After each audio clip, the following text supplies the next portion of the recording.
In Contents, select the Hazards Map Frame element. Click the Insert Map Frames Grid drop-down and select the black vertical label graticule, the second option. The grid lines are distracting and unnecessary. In Contents, right-click the black vertical label graticule element and choose Properties. In the Format Map Grid pane, click the Components icon. Click the Grid Lines entry in the Components box.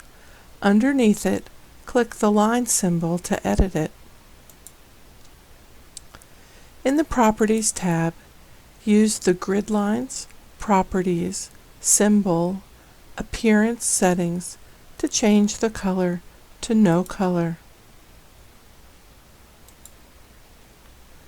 Click Apply and close the Format Map Grid pane.